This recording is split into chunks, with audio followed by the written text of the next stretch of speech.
everyone, and welcome back to the 715. I'm your host, Riya Shankar, and today is going to be the second episode of the conspiracy theories and true crime segment of this podcast. And we are going to be talking about the infamous Princess Diana. I'm pretty sure we all know who she is. I'm pretty sure we all know how she died.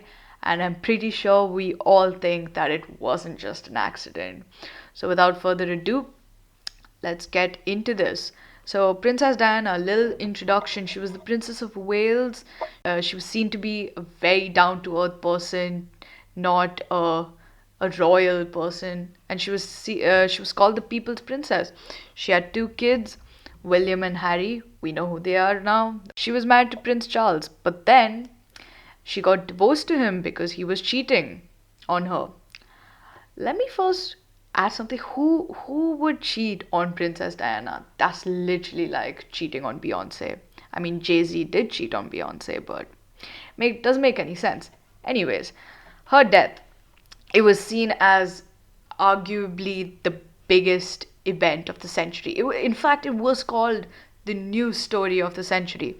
So I'm gonna save you guys the dates. I'm not going to be mentioning a lot of dates because let's be real, I don't think any of us are going to remember them. So I am just going to talk about what happened the day she died. So the night of her death, she was having dinner with Dodi Fayed. He was the son of a multimillionaire, Muhammad Al Fayed, and they were rumored to be lovers. Uh, and they were having dinner at around 10 p.m. And they went to this cute little restaurant. But then they realized that the people that were sitting in the restaurant, the other people that were eating their dinner, they turned out to be paparazzi because they were clicking pictures of Diana and Dodi. And in fact, both of them were trying to escape the paparazzi the whole day. So they were fairly annoyed. And I get why, obviously. They wouldn't want their privacy.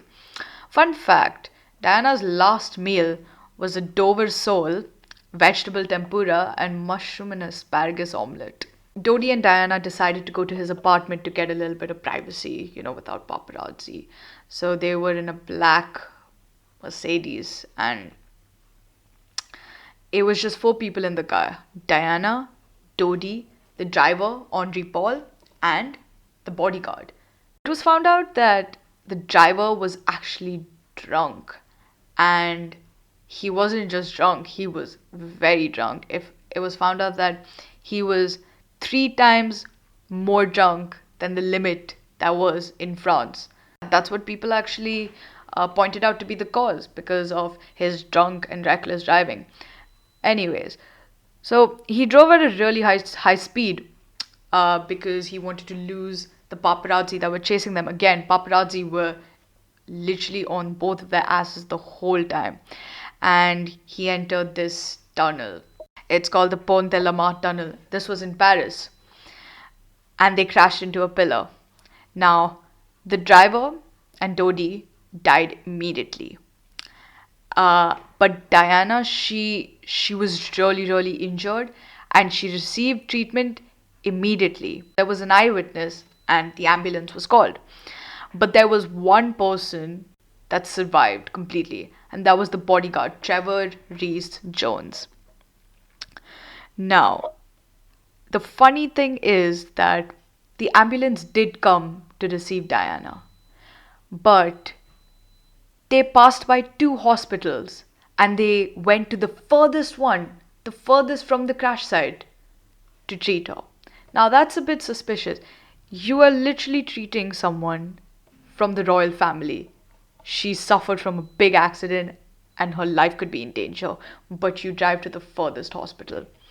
I don't get that. But anyway, so Diana, she passed away from that, and there was so much mourning in the country, and people were devastated. Obviously, everyone loved her, and there were so many conspiracy theories that the British police actually had to start investigations surrounding this because there were so many conspiracy theories, and they call this Operation Paget.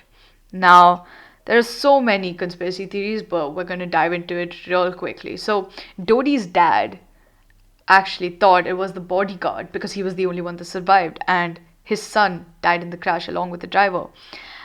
And well, the bodyguard, Trevor Reese Jones, his face was actually completely destroyed from the crash. So I mean, if he was in on it, he did take one for the team. But Dodi claimed to believe that the MI6, which is a Secret Service agency, orchestrated it with the royal family and Prince Philip and everyone. And this is because Dodi's dad claimed that Princess Diana was pregnant at the time she died. And the royal family did not want an Egyptian Muslim to be the stepfather of the future King of England because they just didn't want that. Although the test did not show any signs of pregnancy, but there are other sources that also say that the doctors who did take the pregnancy test, they were asked to get rid of any results. So I mean, but it is a good chance she could have been pregnant. And in fact, Diana even knew that someone wanted to kill her. Her butler said that she left a note. All it said was brake failure, car accident, serious head injury. She wrote this before she passed away.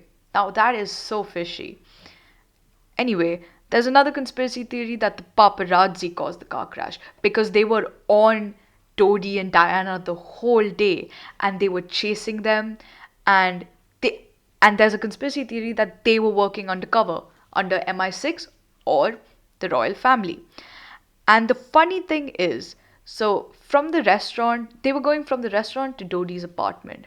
Everything was fine, but the tunnel was not on the route. People obviously don't think that Henri Paul was part of it because he died and he was drunk. Police investigated and there was a lot of money found in Henri Paul's house. And it was way too much money for a driver to have, even though he was working for Dodi or whoever. That is way too much money for the driver to have. Conspiracy theorists suggest that he in fact worked for the MI6. But then again, that theory wasn't found credible. But there was a huge breakthrough. So there was this former MI6 agent, Richard Tomlinson. He found files where the MI6 was planning an assassination, and these files were very weirdly similar to the accident of Diana.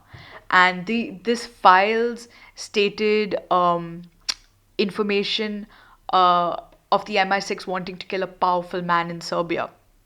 Although he was later discredited, but it was very, very similar. And in a press conference, Richard Tomlinson stated that the MI6 literally have the capacity to make anything seem like an accident. They have the power, they have the men, they have the facilities, they have the capacity to make a death like Diana's seem like an accident. But we never know if that's actually what happened. Now, this is something I find very off. In the tunnel, there were 14 CCTV cameras. 14! That is way too many CCTV cameras to be in a tunnel. But that's not even the worst part. The worst part was all of those cameras did not catch a single thing, did not catch the accident. Either they were not working or they were not facing the right way. Now, those are some, my God, I can't even explain what the odds are to not be facing in the direction of the accident. I mean, if it wasn't rigged, I don't know what it was. Although Operation Paget did conclude that it was an unfortunate incident because they did not find enough evidence. Dodi's father, Muhammad Al Fayed, he actually wanted to start a movie with all this, related to all this, called Unlawful Killings, but that never saw the light of day because he felt that there could be a lot of legal action. So we will never know what happened to Princess Diana or how she died, but Also, at the same time, whenever someone famous dies, we as ordinary people find it hard to believe that they died from an accident. For some reason, we always want to believe that famous people cannot die from an accident. Something needs to happen because sometimes we put them at a pedestal. I really feel that Diana's death was not an accident. Anyway, that concludes the end of today's episode. If you stayed till the end, thank you so much for listening, and I will see you in the next episode. Bye bye. See ya.